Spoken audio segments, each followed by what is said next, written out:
Three, two.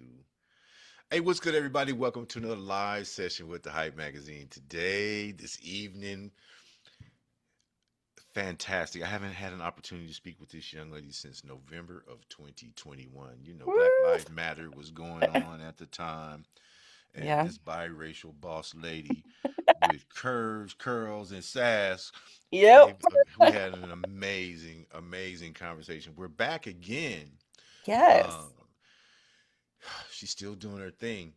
As I said, she's an actress, comedian, creator, and one of the most exciting voices working, at the intersection of horror and humor right now. You may have seen her doing her stand up, but now she's got this horror grind that's okay, we got to talk about it. So, Yes. Anastasia Washington, again, is her name. She's making waves with her multi role performance in the new horror comedy anthology Grind. And I missed her at South by Southwest, but this just premiered at South by Southwest here in Austin and is already headed to the Chattanooga Film Festival.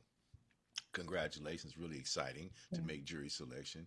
Beyond the screen, though, she continues using comedy and storytelling to challenge stereotypes, spark hard conversations, and build community. And later this month, she's going to bring the same energy to WonderCon with her Ha Ha Horror panel. I'm looking forward to that. Welcome, Anastasia Washington.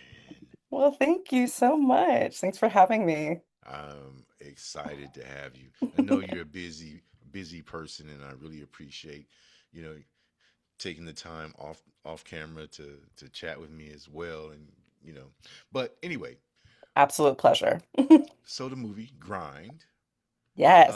it uses horror, comedy to explore gig work. Gig work. We all know about that side hustle now. Oh, don't we, right? It's a gig work economy right now. What first stood out to you about the film's message, and why did you want to be a part of telling this story now? Well, I will tell you, Bria Grant is one of the directors of it and writers, and any project she's a part of, first of all, I am lucky enough that she tries to include me in almost everything she does, and I am blessed to have such an advocate for, like it's not always the case with some of your white friends, but Right. she really is an ally in so many different ways. And and one of the ways is she does uh, champion and place me in things that are really epic and have some really big statements. And I will always show up for her no matter how small a role. There is no role too small. So when she was attached to it and she was like, um, we're doing this project. At first, it was just a short. And she's like, "You're gonna be a gorgeous girl in a commercial." And I was like, I mean, you buttered me up. Let's go. And it's gonna be a cult, sure. And Okay. Barbara Crampton's gonna be in it. Okay. Like, I was like, you're just talking to me, like in a playfully dirty way. No, just kidding. No, I imagine. I was like, I'm in. Absolutely. All you had to do was ask anyway, but this is such a great um like premise. So that one was about MLMs, which I am surrounded by a lot of people that have been caught up in MLMs. Yeah. I myself have not, Okay. but I have observed a lot of them, and I think it's intriguing. And then when they expanded the universe, I was so just honored to be asked back and be in different segments of this movie and be in an interstitial like fiber of it. Because they really did have a lot of commentary to say. It Mm, started out on MLMs, which, some people haven't had exposure to. right. It is very LA, but I think it's also very Midwest. Yeah, I would So, agree. so, but they expanded it now to a universe that includes like a commentary on like your local coffee place, your delivery companies, your content that you watch on Mm, TV and on your computer, mm, stuff like that. And they've really expanded this universe and made some big swings and some big commentary on how we're living from paycheck to paycheck now and the things that we're asked to do. Obviously, this is an exaggeration. Hopefully, nobody's in these circumstances in the way they are, but it is also like while playful and while an exaggeration, um, it is kind of like I feel your pain at the same time, about like what we have to do to just survive with our families now and make a good life for ourselves. So I think it's really important. It's really funny. It's got an amazing cast, and I just love that horror and comedy can just bring these kind of messages out into the world, and I get to work with my friends. Heck yeah. Yeah, it's a win. The It's a hobby that win-win. pays you is definitely a win. You know It's the best. what I mean? It's the I best. you play multiple roles in Yes. grind, but you also serve, as a kind of a through line connecting all four stories. You mentioned that you appear in different segments or different Hmm. portions. So all four stories, you combine, helping to combine them and tie them into one world. Um, how did you approach building like that connective thread without making each appearance feel repetitive? Well, I will say that the characters are different um from each other and vastly different from me as a person, which is really fun to play. Um but I've been around these people before, like these Mm, kinds of people before. So that was really fun to play off of like my perception of these situations and stuff like that. Um as far as like interweavingness, it's just like very easy to do with this because it's such a vast and like vivid world. It is a world where this corporation dragon has their hands in every single aspect of your life, from the thing that you're delivered to your door to, what you watch on TV to the coffee you drink. And so it is everything is like intertwined and everything is like tentacled together and their mm. claws are and everything. And so in that way the world is so fun and exciting and amazingly uh transparent into what you need to do to fit into this world, and I love that. And it was such a great experience as a performer to have writers like Ed and Bria bring that kind of world to life, and you knew what you had to do because you're like, I know this world, I got this. I live in this world, you know.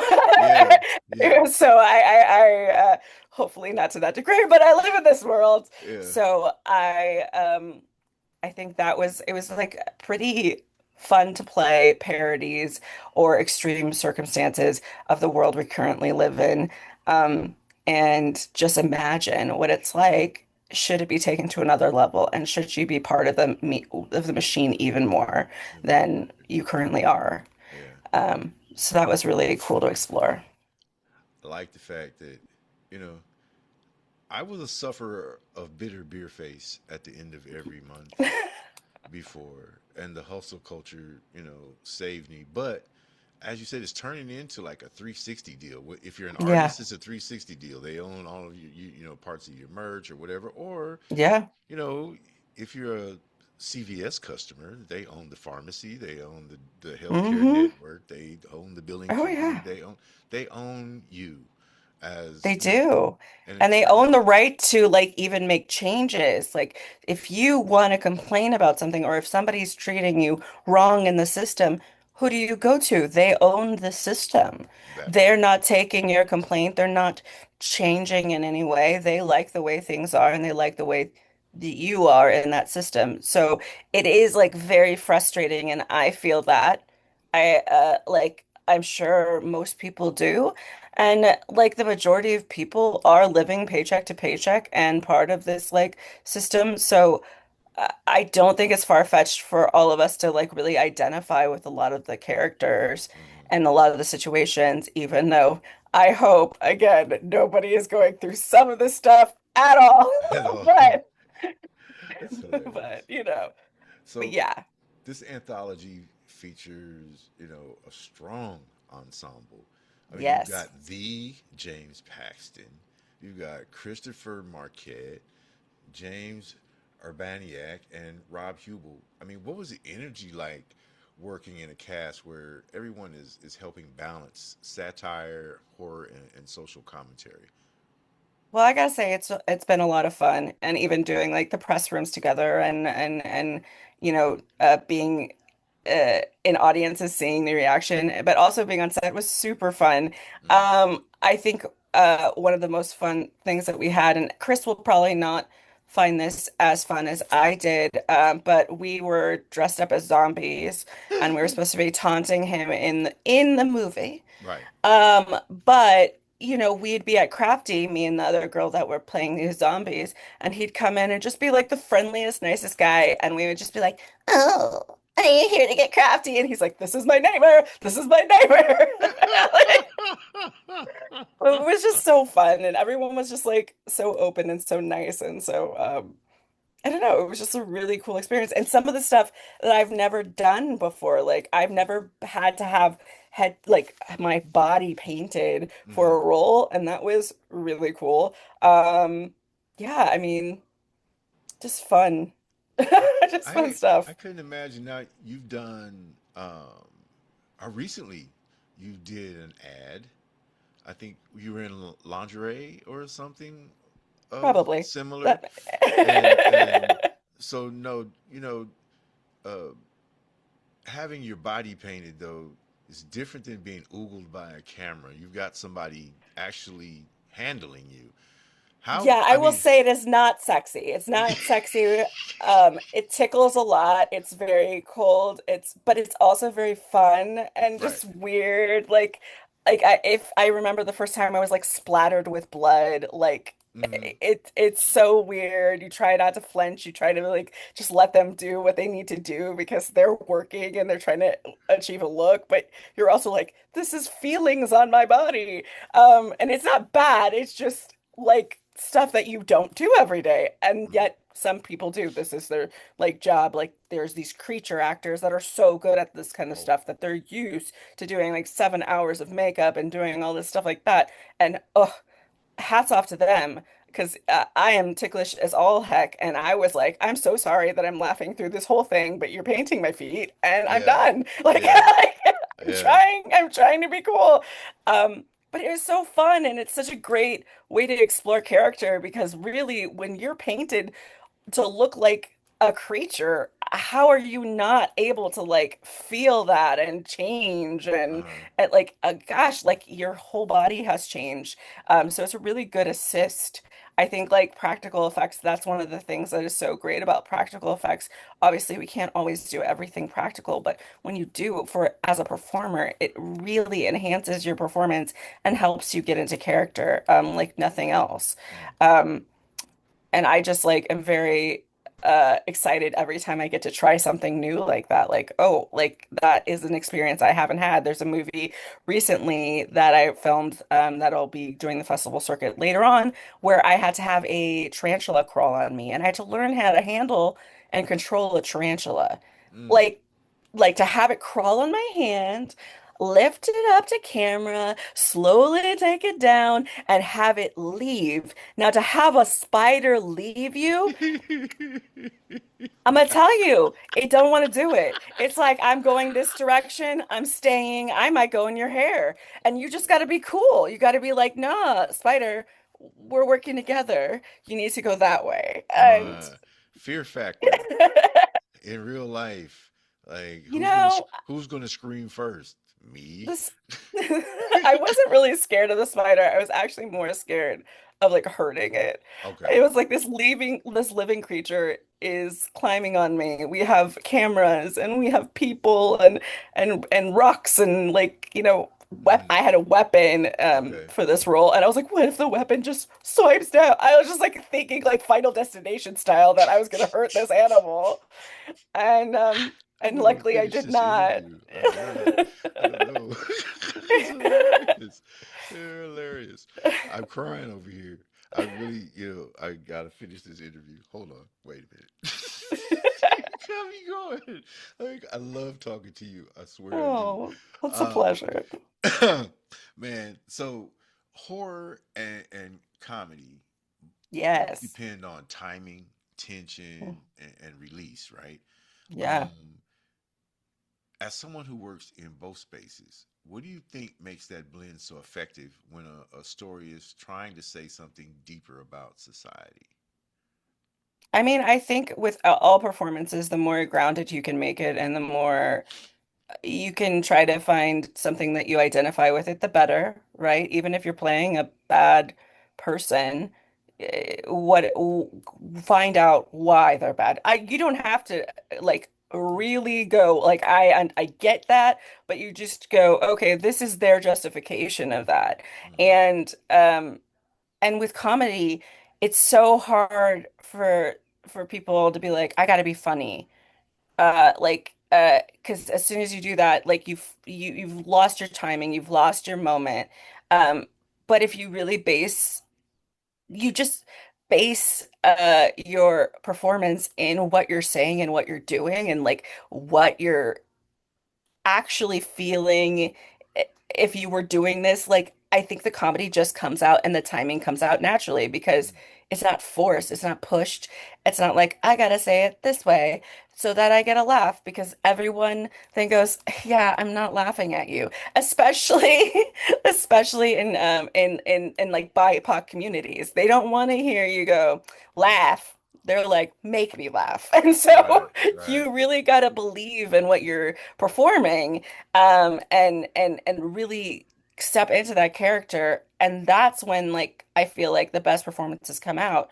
Um, and that's how you get that those improv moments, right? Where it's like, they said that? Why, how did they come up with that? And it's just because they're so in it. Like I Mm, always think, and this is not a horror comedy, but I always think about the moment in Indiana Jones when he was so sick.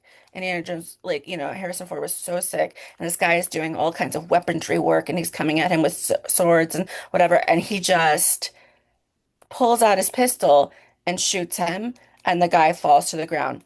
100% improvised. Harrison Ford was just sick and was like, why in the world would I fight this guy when I have a gun? Best moment.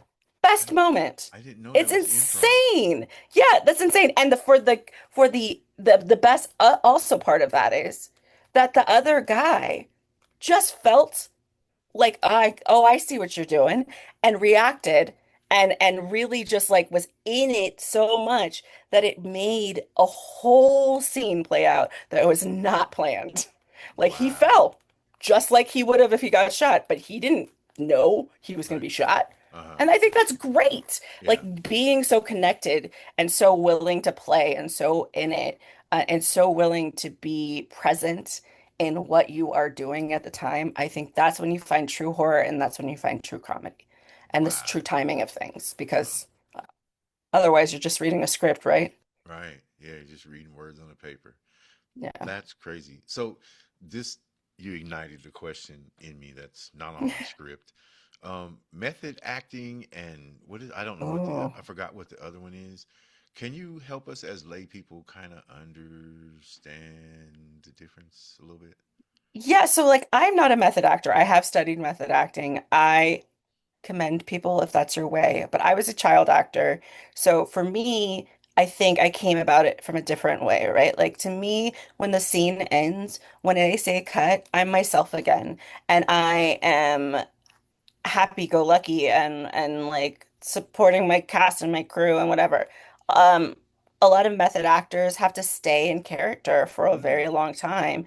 They mm, become those characters, they create those characters, and I think that is fantastic for some people. But for me, because I started so young, you can't do that. We mm, don't do that. You can't tell a 4-year-old, do this and then stay that way for mm, like weeks at a time. mm, We just don't do that. So my brain doesn't really process method acting very well oh, because I kind of need a detachment, right? I need right. a safety net.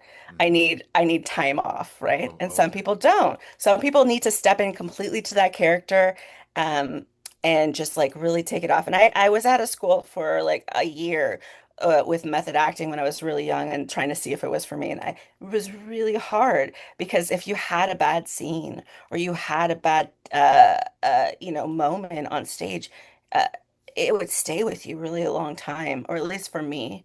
Mm, and it was like not great for my mental state. But some people can really do it well. And I think it's just knowing yourself, Hmm. right? Hmm. I think about my character when the camera's on or on stage. I am in that character. I think about it. I pull from my own experiences, but I don't really try to immerse myself completely and totally for the rest of my time through the Hmm. whole project and off the project. That to me is not my way. And I respect everyone that feels that way. I'm sure that I like to imagine that I'm a villain, or Hmm. I like to imagine how I would be as a person that was in jail. I don't need to spend a night in jail necessarily. Right. Right. That But part. but I value that, although like I do think there are experiences that enhance your performances. I mean, I have been to like speaking of jail, like I went to an Alcatraz at night thing and I Mm. heard they're like, one of the things at night is we're going to close the gate. We're going to turn off the lights and we're going to close the gates like they do every night. And that will stay with me forever. And if I ever have to be in a place like that, I can definitely pull from that experience Mm. 100% how I felt. Um, but I wouldn't probably do it for a week. That part. Yeah, I think one of the most incredible stories I heard of was when Jim Carrey played Andy Kaufman, Oh, yes. and they were saying that he was like in it. You had to address Yep. him as Andy even during the down times, and if you saw him at the restaurant, he was being Andy. I'm going, okay, so that would be method. That would be method. And Okay. there's no denying that the people that are Hmm. are like that are great and amazing talents. I don't know if it's great for me. And also I don't know if it's great for everyone. Like, Heath Ledger Yes. really got involved with the Joker and to the point where his mental state wasn't great. I don't think it's 100% immersing himself in that role, of course. Like I can't say that, but I do think like we have to take care of ourselves as performers, um, and know ourselves. And I know myself. I need to laugh. Like I have been on sets where horrible things have happened to me in scenes, and I need to shake it off. Mm. Like I might need a moment, but I need to be me again after that. Mm. Um, and I respect people that can stay in that, but it's just not me. Mm. Okay. Well, on to another challenge. Your upcoming WonderCon panel, Ha Yay. Ha Horror. Yeah. It's centered on what makes us laugh in fear. So, when you look at your own career, what have you learned about the emotional connection between laughter and discomfort? Well, I think when you're laughing or when you're scared, you're disarmed for a second, and it's a great way to like spoon feed great messages, like a spoonful of sugar, right? Hmm. And start conversations. See, those are the moments that last. I mean, I think I saw some statistics that are like, you don't remember all your happy moments, but you do remember the times you were scared. That to me, like that is crazy to me. Hmm. Um, but it's true. Like your most vivid memories are usually of some like very scary incident, and that says something, right? It says something about like the impression it has on you. And although I will argue that the times I've laughed until I almost cried Yes. or did cry are also moments I remember forever. Hmm. I don't think people say that as much, but I will say like the times I've been like sad or scared and the times I've been extremely like just happy and like just giggly. I remember those. They make impressions on my body Mm. and in my mind. And so like I think that's why they go so well together. They're about timing.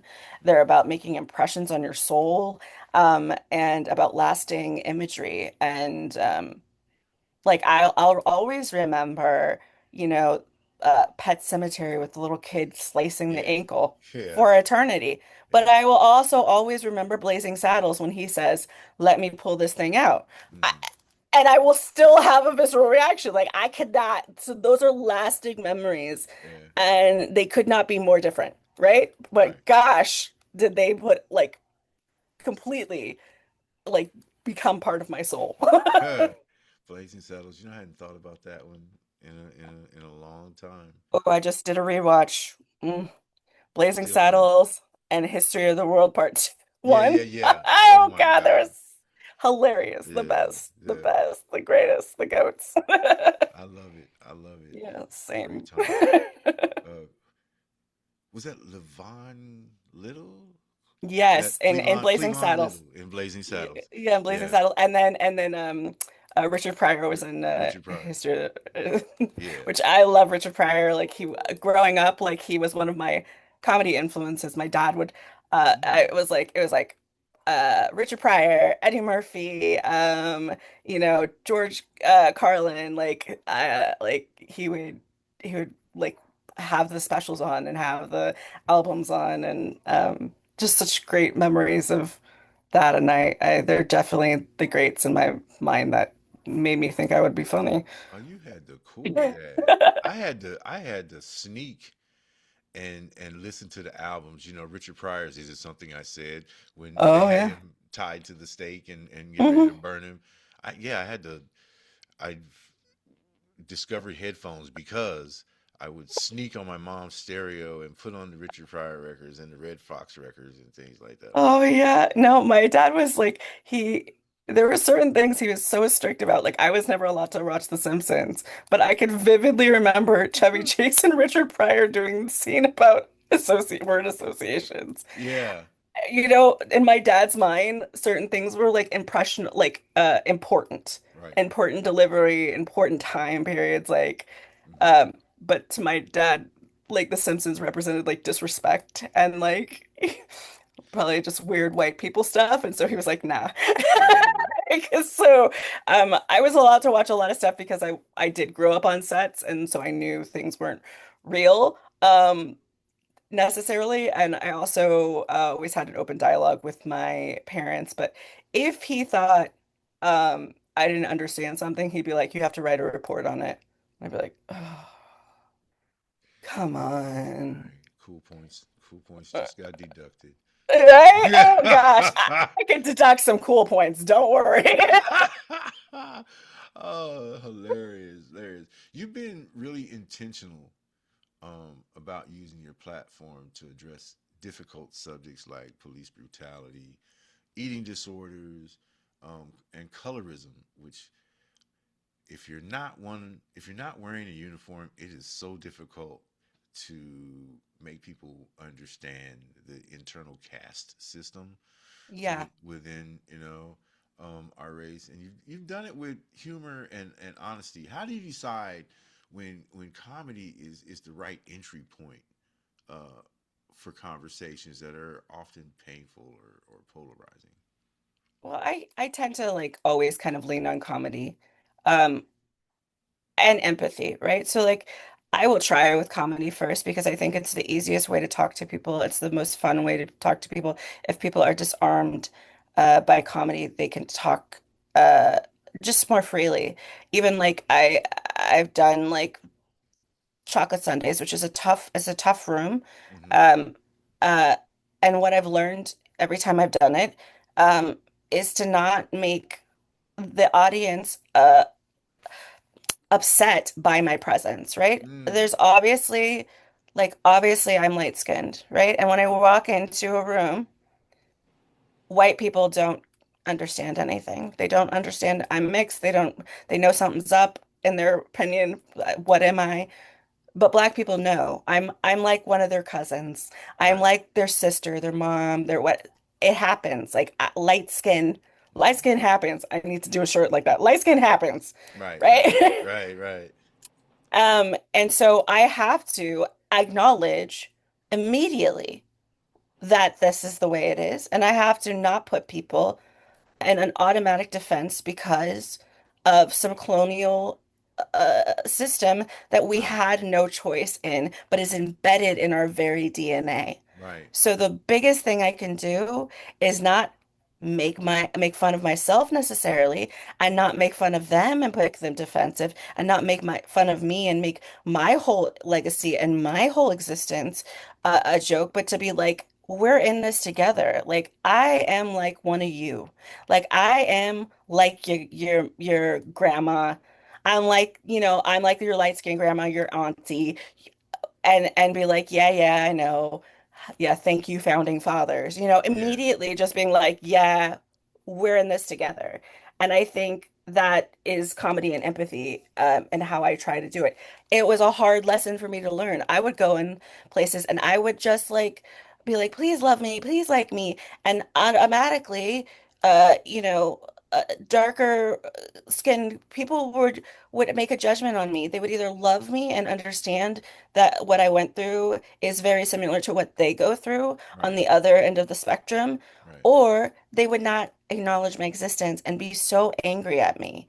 Um, and I would try to change their mind, dancing around, doing anything I could, praising whatever. And in some ways, I can't do that anymore. Mm. As a woman, like I can't uh, placate to that standard. I have to call out that standard at a certain point, but I have to say that I'm here.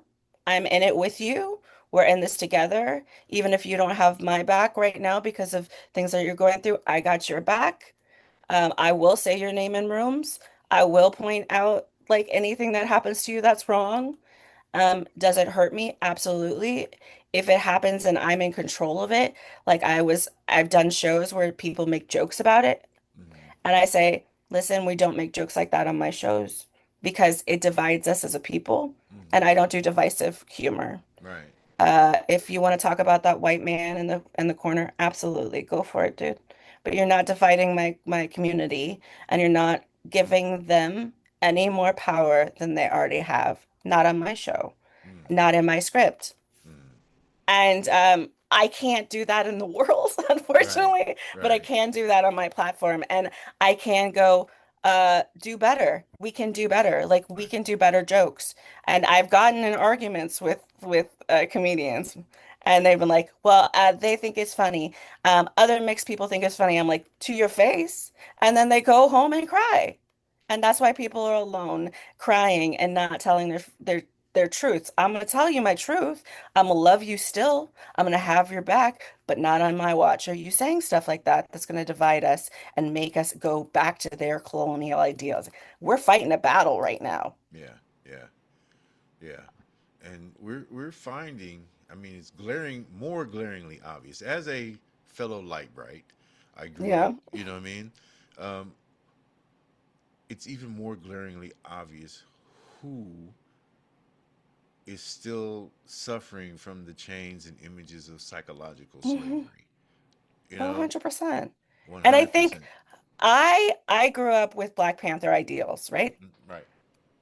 Under the fact that, and like the perception, obviously the public perception of Black Panthers hopefully is changing a little bit, but for the most part, I was told one thing in school, and then I went home and my parents unindoctrinated me Mm. into saying that what the Black Panthers wanted was kids to be fed, kids to be taken care of, communities to take care of each other and to have each other's back, and not to have it be us against them, but us against oppression and us against a system that is wrong and us against poverty. And that is my philosophy. And the thing that divides us is usually the person that is trying to control us. They want to be like, that one's different. That one is better than you. That one's this way. And then we're all fighting amongst ourselves while they take a whole bunch of our rights away. And I'm not about that life. I'm Mm. not like, I love my community and I love people. And I think, you know, I'm biased, but I think that the Black community is a beautiful community. I'm such a biased teacher too. Like I'll be in the classroom, I talk to the first, like somebody raises their hand, I was like, oh, the Black kid in the corner, Right. because I want their voice to be heard. And I just, yeah, I want everyone to know that we are in this together and not be divided anymore by this, because it's not us that divided us. That part. That part. Yeah. That part, y'all. That part, y'all. Yeah. you know, I try to I'm tired of being nice, and I don't. What I understood you to say was that when you first started out and you were going into mixed rooms, you had to do the shuffle, but not Hmm. for the usual suspects. You had to do the shuffle for your own people. Yeah. Yeah. Fall into the step and fetch it in order to make them like you or see you Yeah. not as a threat, and that's painful. That's horrible. Oh, Um, it is. And I had to do it at home too, in mm, my own family. And wow. I learned very early about like which members of my family were going to accept me and which members of my family were not. And they were some of the closest people to me that wouldn't accept me because I was light-skinned, you know, and they would say things about me and it was hurtful and I would try. I learned how to cook really well for it. I learned how to like sing and dance and just entertain Mm, people just because I wanted to be loved by my own family. And mm, while I love and treasure all of the facts that I learned those talents, I do not want other kids to have to learn those talents because of something like that. I want them to learn it because they want to express themselves that way. mm, And I think it's so beautiful to just be out in the world and be proud and be who you are. Because when I walked into a classroom just a month ago and a kid looked at my hair and she like looked at me and she was like, and I was like, I know, honey. Yeah. And mm, like I could have flipping cried. mm, It matters. We matter. mm, And I don't want anybody telling us that we don't mm, or that they want to hide behind our voices mm, or our culture or steal from it. I'm not doing it anymore. I literally left a project recently where I was the only person of color on the whole project. And it was a black-led project about a black situation. And they tried to quiet me. And I said, bye-bye. mm. It hurts, bye-bye. Gotta go. You gotta go. I was going to ask, and I think this is a perfect segue for this question is like, as a biracial creator working across film, comedy, and modeling, you know, and this kind of touches on imposter syndrome. Do I really belong here? But how Yeah. important has it been for you to define your own lane rather than wait for the industry to create one for you? Oh, it's essential. Um, it's absolutely essential. I'm really good at being the best friend, the sassy best friend, Mm-hmm. but I also am very good at other stuff. And not only that, even the sassy best friend has a story, and they have the right to tell that story in ways that we're still not seeing on TV. Like, I I mean, hair, for instance. Mm, Me having natural hair through my whole entire life has been a bane of most of my casting existence. really? You know? Yeah. And then you think about TV. Have you seen girls in bonnets? Do you see girls get out of walk around the house? Do you see guys in wave caps? On Tubi. Maybe on Tubi, yeah, and That's it's it. nice. And it's Yeah. nice. Yeah. But that's the way we live. Right. And so then when I or some kid goes to a sleepover and that white girl sees the bonnet for the first time and makes fun of her, oh, Mm, it's defining. But if mm, she had just seen it on TV, she'd have been like, "What's that?" Oh, well, that's how people do their hair, and you should probably do it too because you could benefit too. Like all that could have happened mm, on screen and helped a whole bunch of little girls mm, communicate better. mm. And so I just think it is essential to make your own stuff because nobody's going to have our voices until we force them to have our voices. Just Yeah. putting a black person as a lead does not make it a black project. Mm, If a white man is writing those words, mm, mm. you know, I'm it just just isn't. saying. It just isn't. Even dressing them, even the person that dresses us does our hair. If you don't understand our community, you're Mm, not representing us. mm, We're just kind of dressing up for you. And I think there should be collaboration between us all. I think absolutely. But there is a point where I should, and everybody should, if you're writing about somebody that is not you, mm, not of your community, you should go, is this okay? Is this right?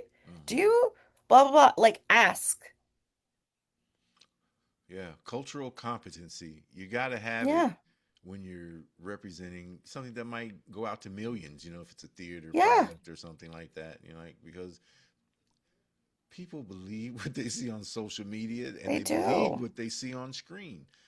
How many Hmm. times, have you been addressed as a character that impacted someone when you're Anastasia? Like, Yeah. that was my Yeah. character. That's not who I am, but that sticks. Yeah. Yeah. And I try to explain it like walking into a room with a bunch of different people. Everybody's got this spirit, and something is going to cling to you. Hmm. Well, when you do that with millions of people through a mass produced product that's full of errors or misrepresentations, or, as they say in the street, you got part of the game and you going out backwards, Hmm. but you're doing it in front of millions of people, and it becomes, uh, I think, the guy in the White House says it. If I lie and I repeat it long enough, it becomes true. Mm. Yeah. And It's a reality. Yeah. you isolate people and you make them feel weird and you make them feel other, Mm-hmm. and it just perpetuates this process. And I think honestly, I love popcorn movies and action movies and stuff like that.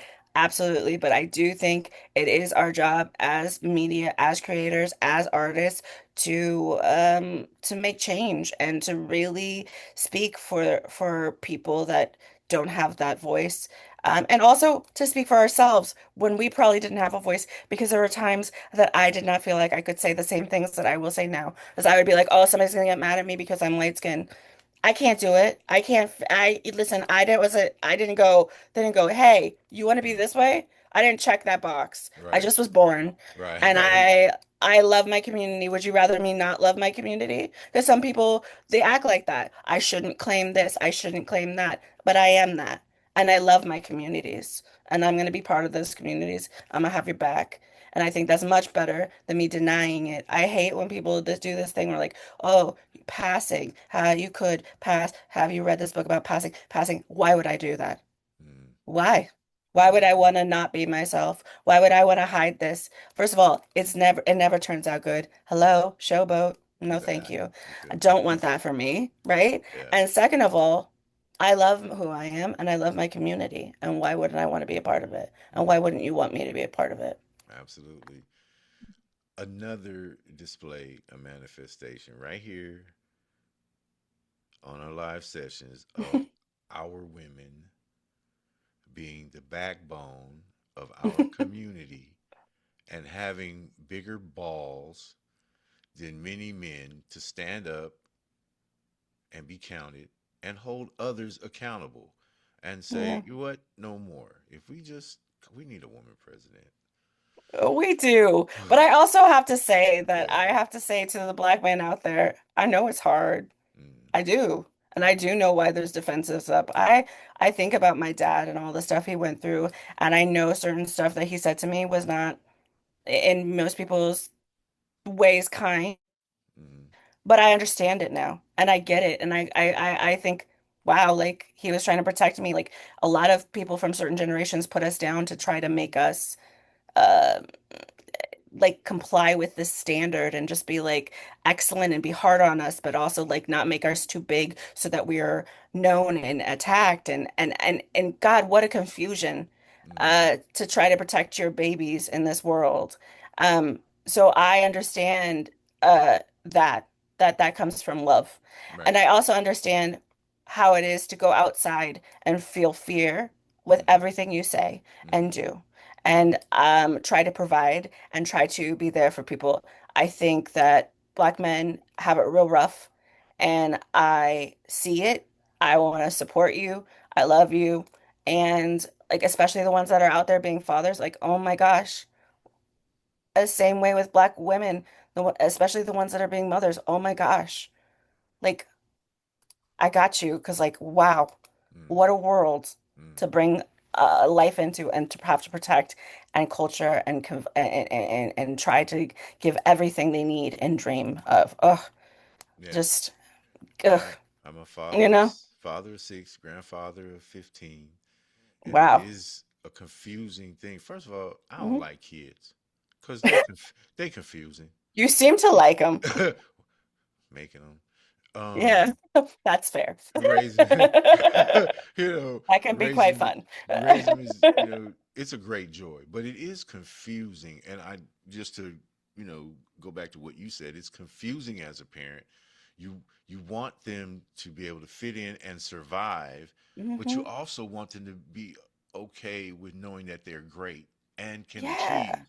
But at the And same time, pushing them to excel in a world yes, that is automatically saying you're not good enough. Oh yes, my gosh. Like how like so you got to like put them down, force them to do stuff, but also love them and care for them and be like you can do anything. What the heck? Like, oh my God. yeah, because And we your own know. stuff?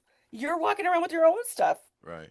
'Cause we know that, when you ride high in the saddle, you make a big target. Yes. And 100%. that's kind of what, I thank you for letting me get my little shenanigans off, because I didn't we came to talk about grind and all that good stuff, but I really appreciate you um taking this from an interview to a conversation. Well, You I'm so know, glad we could have this. I appreciate this you is and I amazing. appreciate like the journey that I just feel like we need to like pat each other on the back. It is hard being a person of color in this life, and it is not easy to do it alone, and we shouldn't be doing it alone. Hmm. I shouldn't be like that man is doing the most okay, dude, like the man is got a whole world against him, trying to provide, trying to like love. Ah. That part, And that the part. same for me. I'm trying to do the same thing and I'm like, but what if we, but like, dude, I got you and I appreciate you. Dude, Right. I got you and I appreciate you. And helped each other instead of being like, I'm mad at that guy for doing that and I'm mad at that girl for doing that. I'm like, we're all struggling, dude. Yeah. Uh, And we um, recognize it. We need to recognize it. yeah, we never recognize each other. All right, let me get my behind back on track. Oh, sorry.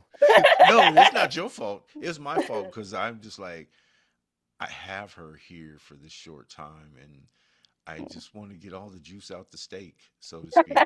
I want to get everything. Like, when Let's will do it. yeah, when will I get to talk to her again? She's so busy and so accomplished, and, Oh, and, and oh, such you're so demand. sweet. It's amazing. So your recent body of work, from Gaslighter to MLM, which you spoke about a little bit earlier, Deadhead, and now Grind, shows a clear commitment to genre storytelling. Yes. What keeps pulling you back to horror, and why do you think the genre allows you to express perhaps more than other formats? I mean, I'm a horror junkie. Mm, I'm an action movie horror junkie.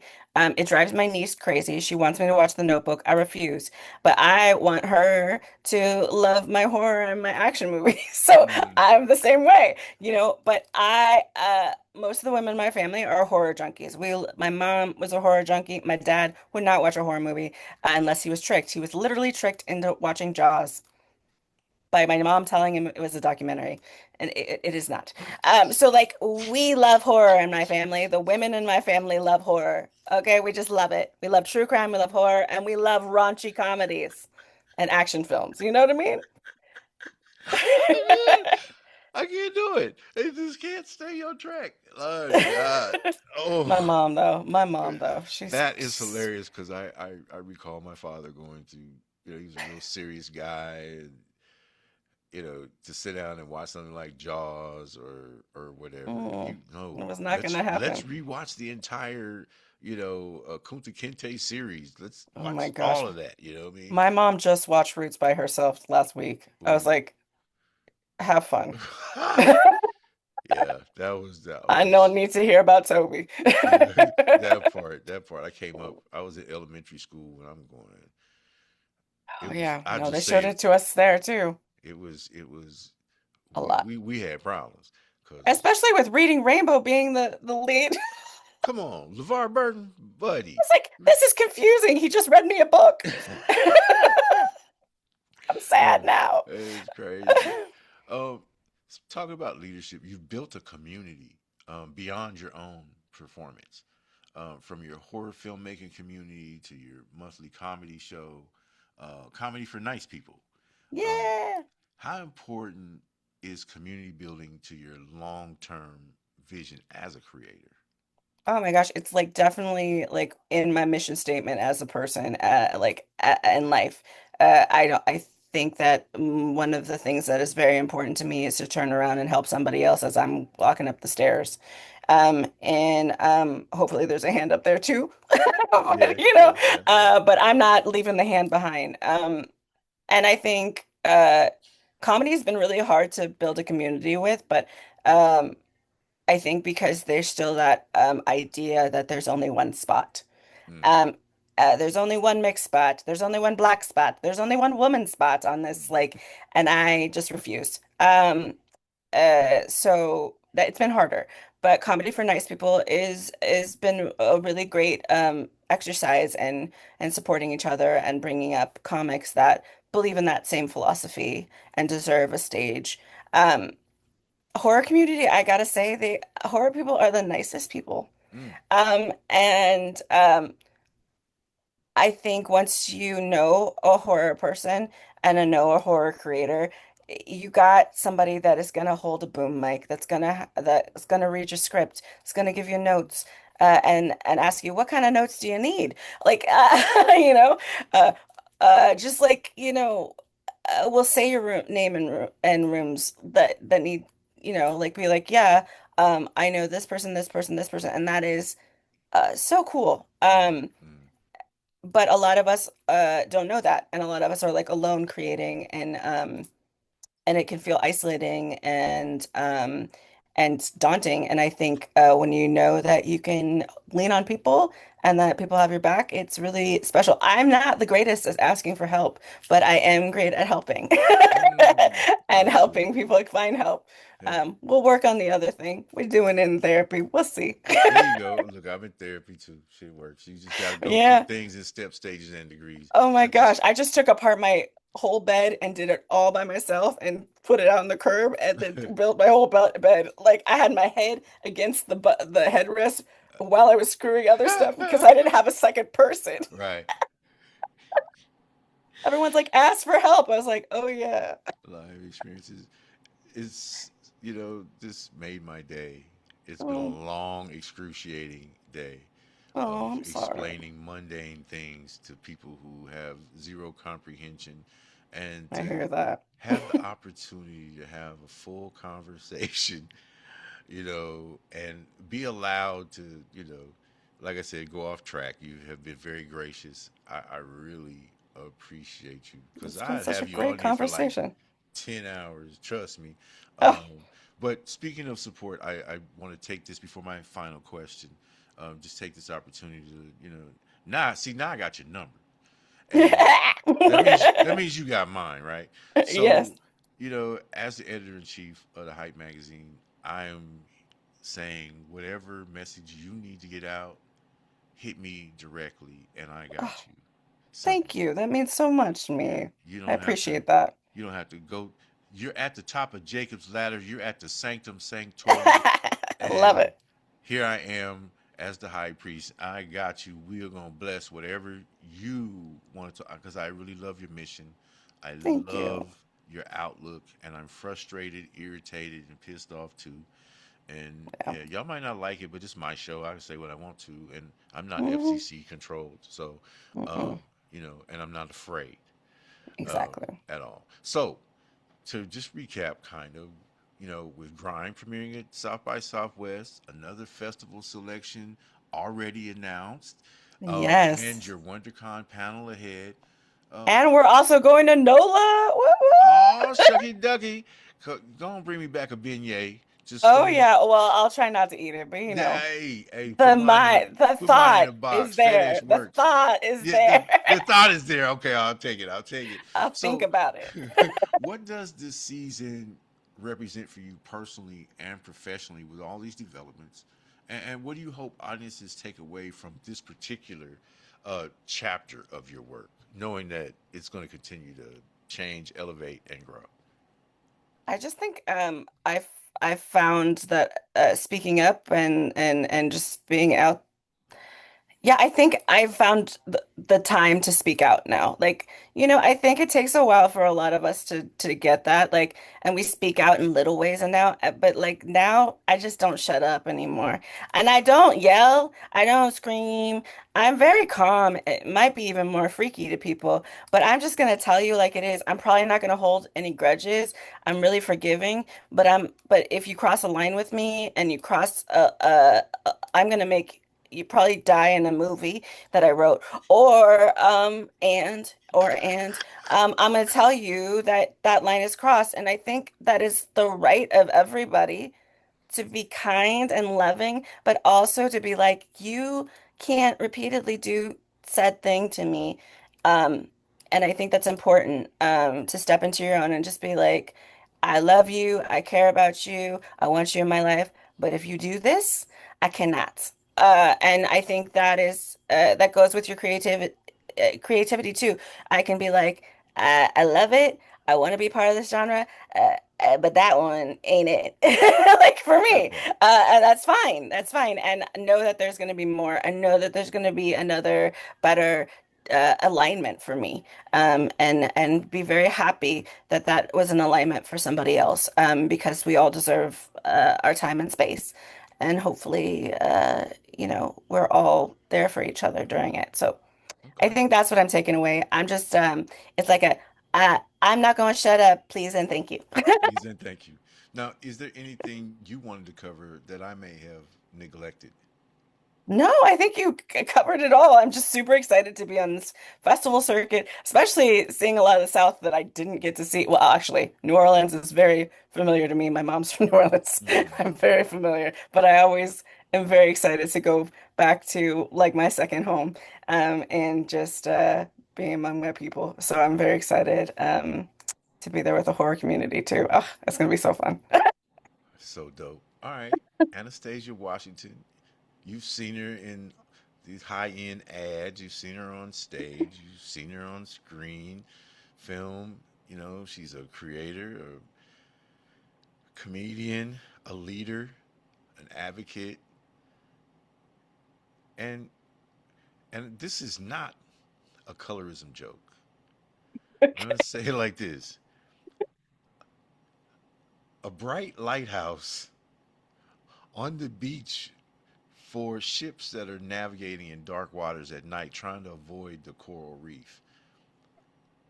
Anastasia Washington is showing us, discussing us, and providing us with a way to make it to the end of the maze safely and preserve your mental health. Several times she's mentioned mental health and Yeah. what it takes to go in and when your own people are oppressing you, at the Mm, beginning because of something yeah. stupid. That's the only word I can really use. You know, here she is triumphant. Life is trying that BS. Her own Yeah. people and family have tried that BS. We don't quit. We don't surrender. Mm. No surrender. No retreat. So, The grind continues. yeah. Anastasia Washington, thank you. I appreciate you so much. Thank you. Thank you so much. All right. Till next time, Hype Live Sessions. We're out of here. Peace. Peace.